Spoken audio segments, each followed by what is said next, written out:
Good morning, mga kois. Share ko lang yung yung kinakapi ko pagka gigising ako. Ito, share ko lang sa inyo itong kape. Kung ayaw nyo nung yung kape na maasim, kasi merong kape na 3-in-1. Pagkatapos ng kape, nangangasim kayo. Ito, recommend ko sa inyo to. Kape at saka Bear Brand Swak. Ito yung pag kinapi mo, wala siyang asim na sa huli, parang walang acidic kasi yung mga 3-in-1 na nabibili ngayon, parang may acid.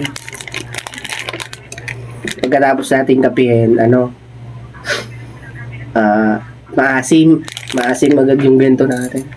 Ito, isang buo na ito, and then isang stick lang na kape. Yan. Okay na sa akin. Tsaka konting asukal lang, okay na. Yan.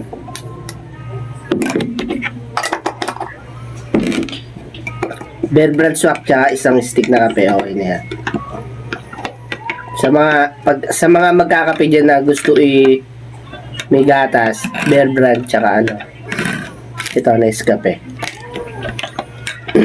Ito kasi yung pag kinape mo is walang asim.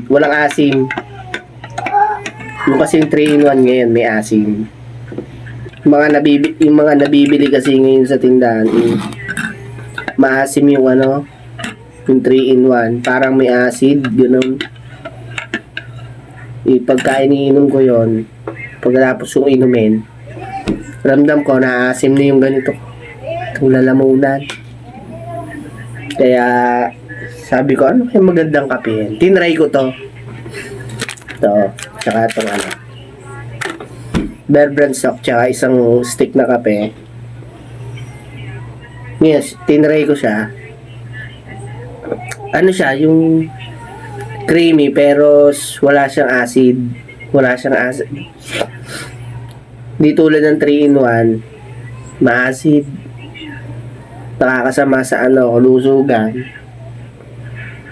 Kaya kung gusto niyo, ito recommend ko sa inyo itong dalawang to, para siya. Tapos kayo na bahala maglagay ng asukal kung ano yung tama lang sa inyo. Yun lang, share ko lang sa inyo. Bye-bye!